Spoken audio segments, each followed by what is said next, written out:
Are you a newer player or older player for that point? Are you trying to figure out whether or not you want to pull Acheron, Jingliu, or Luocha for whatever reason? Well, don't worry, I got you covered, because in today's video, we are basically going over everything that I just said. Henshin a go-go, baby. What's good, guys? Yoku here, and today I want to talk to you guys about Jingliu, Acheron, and then Luocha. Wait. I don't even have you guys in the right setup. Now, last video, I was talking about some different team building options with Acheron and why she isn't as restrictive as people are making her out to be. If you want to watch that, you can check that up here. Yeah, over there in the corner. Regardless, today we're talking about Acheron, Jingliu, and Luocha. Luocha is probably the one that I'm going to start off with first, because Luocha is in a really weird situation. He's a great healer. He does his job. He's very SP positive. If you don't know about Luocha's kit is basically, hey, I set up my field immediately. I think it's his talent or something like that. Yeah, he has the Abyss Flowers. It's his talent. He's going to set up the flower field or the Abyss field, and this is going to constantly heal you. Every single time somebody does an attack, you are going to be healing. So it's great. It's awesome.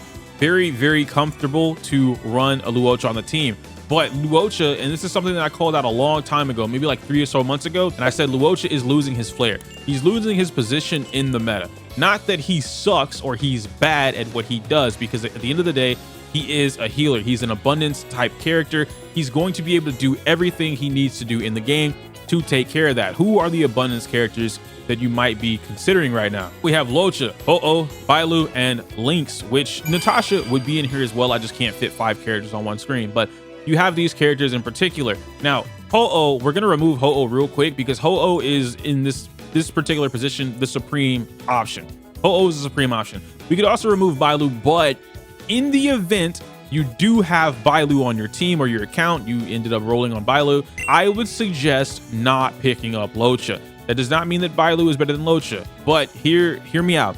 What I'm saying is that you already have a healer character, Bailu, who is doing everything your team needs at this current point in time. She is keeping the team alive. She's healing you. She even has a really cool trace that people kind of just, I guess they don't care about, which is basically if you die, she immediately reses you. If one of your teammates or members die, boom, they come back to life immediately. And it's kind of like a get out of jail free card. She has great healing. She still has some of the best healing in the game. Her problem is that she doesn't have a cleanse, and she also doesn't have the healing is a bounce healing. Okay, so you direct the target once, they're guaranteed to get that one bounce of heal, and then the next 2 are completely random. Her ult is a burst heal. It heals everybody. It's great for emergency heals. So if you have this character already, she is still valid. There's no reason to be picking up another healer over Bailu when you don't need to. Why do I say that? It's because Aventurine is a character that we've seen, and I've been talking about this type of character for a little bit now. I've also been talking about why 2.0 is moving away from the 1.0 style of playing Star Rail. And some people confuse this with, like, I'm saying hypercarry is dying. That's not what I'm saying. I have to reiterate that every video. What I'm saying is there's a particular style of characters in 1.0 that are them. Luocha and Bailu are great examples of that. Bailu is a character that's a healer. She has a res, but she can't cleanse you. And in a game where all the enemies at this point have some form of CC or debuffing on them, you definitely want to cleanse on the team. So Bailu ends up getting replaced very quickly when you get a character with cleanse. Luocha is a character who has cleanse, does great healing, super SP positive, but then that's it. Nothing else about Luocha's kit is really helping you out compared to some of the other characters in the game. Now, what are those other characters? I can use, where's she at here? Fushun and Lynx. And then eventually we'll get Aventurine. So I'll talk briefly about Aventurine after these 2. Fushun is the character that I officially, not officially, but I feel like Fushun basically ruined the meta. I was planning on making a video about this a long time ago, and I just never got around to it because I'm lazy, but Fushun was the start of ruining the meta. It does not mean that Fushun's bad. It does not mean that, like, I hate Star Rail or I hate the meta, because no. What I mean by that is Fushun gave the game something that currently at that time did not exist. She was a solo sustain at that, a preservation unit. She did not bring shields, which is something that Japard has. And even without her light cone, she was able to keep the entire team alive. She had a lot of crowd control resistances for, like, whatever you're doing. Boom, you just don't get crowd control. That was great for Jingliu, for instance. But what really sold her was the fact that not only did she give, where is it at? I believe it is the skill. Not only does her skill give you more of the fake shield or the extra HP, the damage mitigation, it also gave you crit rate. And you see, I'm only at 8 out of 10, and I have 10% free crit rate for 3 turns. For 3 turns, I'm giving my entire team a free 10% crit rate. If I were to take that up to 9, I'd be at 11.2%. And if I took that to 12 or level 10, I'd have a free 12% crit rate, which is huge because that makes up, like, that could make or break you hitting 100% crit rate. That could make or break you hitting 50% crit rate without a crit rate body piece. That could make up you going from the 50-something% to 60-something% or 60-something% to 75%. Like, it's really good for team building. So now you have the fact that her ultimate has its AoE all across the board. It can entangle the entire field, no problem. She had crit rate in her kit. We still don't know why she had crit rate in her kit. She regenerated extra energy when she used her skills, so she had consistent uptime on her ultimates. And I believe her ultimate also heals you, right? So she still had just a little bit of HP recovery in her kit, which is something that preservation units just typically don't have. So now you can get around to building her with, like, hey, I want to put an outgoing healing body on my character, right? To get a little bit more of the HP or healing from this character onto my team when she does her ultimate. Boom, I can give her the outgoing healing. I can keep my HP percent high, and I can keep my effect resistance pretty high.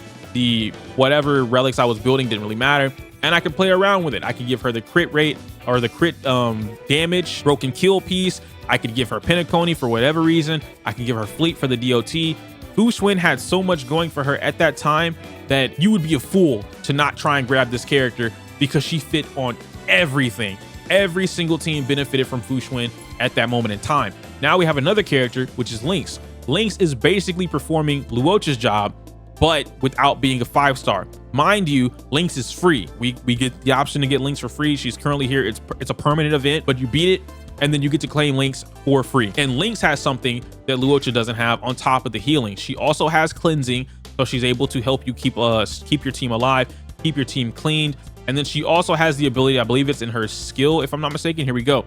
If in the event you use this on a destruction or preservation unit, they have a higher chance to be targeted, as well as increased HP, increased aggro, blah, blah, blah, blah, blah, whatever, which is phenomenal because you have other characters. Let me take you guys back to my team building screen here. Like Clara. Clara loves getting hit. Well, at least she doesn't love getting hit. She loves getting targeted. And then Sphärog loves getting hit, so he can go Repulsor Blast, and then he blows up the board. I love doing it, which is why I have Lynx slashed onto this team.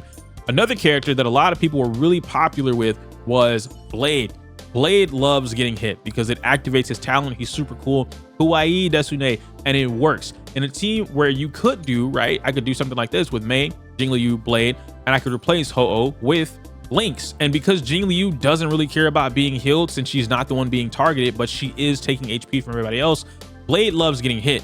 You combine a team like this, and now your Blade is popping off his talent, which he needs 5 hits or 5 HP reductions per talent. Lynx plus Jingliu on this team, you're getting 2 talent pop-offs per cycle, which is huge for a character like Blade because a lot of his damage comes into his basic attack and his talent. So a lot of this is golden. And before, we would obviously have Luocha on this team, or not Ho-Oh at that time, but yeah, Luocha on this team because it was just SP positive healing. Well, this character doesn't care about skill points, and this character doesn't care about skill points, which means you can get away with using Lynx on this team. So it works. Clara, this particular team, right, where I have Yukong, Topaz, Clara, and Lynx, it's a little SP neutral. I could use skill points for Clara, I could use skill points for Topaz, and I definitely want to use skill points for Yukong when these two are lined up together to be able to take advantage of that. In Lynx's case, she is SP positive. I don't need to use skill points at all because her own skill, which has a constant healing similar to Bailu's Invigoration, is able to heal you up to 3 turns once you unlock that other talent or other trace, something like that. So it's able to heal you for 3 turns, which means if I'm not using a character like Yukong or Bronya or Sparkle, I'm always remaining at a +2. I have +2 skill points when using Lynx. So with a lot of that in mind, I just can't recommend Luocha as a pickup right now. It has nothing to do with like pick Acheron over Luocha or pick Jingliu over Luocha. We have Lynx for free, who does what Luocha's job is, but she adds a little bit more depending on who you have on the team, and it works. Now, that doesn't mean that Luocha is not a great pickup. If you really just want to pick up Luocha, that's fine. You could do that. I'm not telling you don't pick him up because you want to pick him up. I'm saying that if I were going to maximize my pool value, Luocha would be at the very bottom of my list right now when it comes to the current banners getting ready to come up. So with Luocha out of the way, now we can get into Jingliu and Acheron, which at this point, I can confidently say these are your top 2 DPSs in the game. it doesn't matter who's number 1 and number 2, right? Like, in my personal opinion, I'm going to tell you it's Acheron. Someone else is going to tell you it's Jingliu. At the end of the day, they're the top 2 DPS characters in the game. It is what it is. So looking at Serval as the Acheron placement here, Acheron is going to be able to bring you a lot more to the table going into 2.0. What I mean by that is there's a video on my channel basically going over what my theory is and how Honkai Star Rail is moving towards more of a Genshin Impact style of game. Now, this doesn't mean that it's turning into Genshin Impact with elemental reactions and things like that in open world. What I mean by that is Genshin Impact is, and technically Honkai Impact 3rd as well. Those 2 games are a little bit more team oriented, where the characters on a team are much less just buff, and they're more about do this specific thing to benefit this specific character, to trigger this function, and then to help this character perform said function. Something that I could use for an example again would be the Clara team, and I'll go over this. We did this on stream, which I was very proud of my stream for actually like piecing together what we were doing, because I let them build this team and they put it together wonderfully. Lynx is going to do exactly what I said she was going to do earlier, which is going to be able to give Clara the targeting, the healing. She's going to burst heal everybody when they need it, stuff like that. Topaz is going to increase the follow-up damage that Clara is doing, because that is primarily what I want my Clara to do, is fire off Repulsor Blast. Numby is then going to take her Repulsor Blast because she's firing them off so often. Numby is going to be able to go 2 to 4 times per cycle, depending on how many enemies are hitting Clara. Yukong is here because I don't want to boost Clara forward. I want Clara to get a good damage boost, right? But I don't want to boost her forward. Yukong is going to be the best for that, being able to give her upwards of 80% attack boost, if I'm not mistaken, as well as like 100 and something crit damage to be able to apply to Clara. And so the idea here is to operate this team in a way that Yukong uses her bowstrings buff so that Topaz and Clara take advantage of it. Topaz immediately takes advantage of it, and then Clara is able to take advantage of it by having all the enemies line up before Clara gets her turn. And so there's different ways that you can go about that with a fast Yukong to be able to go right before Clara and at the beginning of the turn, so she buffs Topaz and whoever else, and then buffs Clara right before Clara's turn, then the enemies go. Or you can run a slow Yukong, where Yukong is right before Clara, she buffs it, Clara goes, and then Topaz goes, and then it takes up whatever. It's a little weird, it can get a little complicated, but point being is that the team is efficient in what the team wants to do. Everybody provides their own function. No one is here just for the sake of being here or because they're busted as shit. Another great example of this would be my Kafka Swan team. Mei is here to buff up the entire team, as well as adding break damage so that I can have an attacking and break effect built Kafka, because break still does a significant amount of damage. And since I don't really control who's doing the breaking, I want everybody to be able to influence who's getting break damage on what. Kafka's here because she's going to be able to re-trigger Swan's Arcana stacks, the wind shears. Swan is here because they look like peanut butter and jelly. Swan's going to take care of whatever Kafka's doing with her erodes and shocks, and then Kafka's going to take care of whatever Swan's doing with her Arcanas and wind shears. So the two of them are quite literally bouncing off of each other when it comes to damage. One of them can be ideally faster than the other, so I typically have my Kafka being the fastest so that I can consistently try and build up my Swan stacks. But you could work it in a way so that Swan is faster, and Swan, being herself, is going to be able to maximize her stacks a lot faster because that's just in her kit. Mei is boosting the raw damage of everybody on the team, so when I use Kafka ult, boom, they're dead. When I use Swan Arcana pop plus ult, boom, they're dead. Epiphany is going to lower all of their resistances by 25%. She has a defense reduction on top of that. Ho-Oh is going to get the attack boost and keep everybody's energy topped off. No one on this team is here for nothing. Everyone serves a purpose on this team. So when I come back to my theory about Genshin Impact teams and Honkai Star Rail going into 2.0, we've seen a number of characters in the game that are showing us exactly what's happening. Swan is a perfect example of what I was just talking about. Mei is a perfect example of what I was just talking about. You have Dr. Ratio. Do I have my Dr. Ratio team? I don't even think I have my Dr. Ratio team lined up right now, but you have Dr. Ratio, who is a great example of what I'm talking about. Technically, you could even use Imbiber de Lune. I was thinking about this last night, because Imbiber de Lune wants someone who's going to help him get enhanced attacks maxed out every single time, because that's his function. That's where a lot of his damage comes from, and that's what he wants. Sparkle being a great, if not the perfect partner for Imagine Dragon, because she's going to be able to do that. She's going to be able to increase the crit damage he's doing, as well as a little bit of attack going into him. So it works out wonderfully. There's so many different team combinations that you can use with 1.0 characters right now, and a couple of the 2.0 characters, but it works out. Ratio and Topaz together, just, oh my gosh, bro. Like, there's so many things about the game that are leaning towards build this team to do this function. And right now we are still in hyper carry meta, where a lot of the players just, this is what they want, this is what they've built, they don't really want to change it, and that's their discretion. They're totally able to do that. There's no harm in not wanting to invest into something else.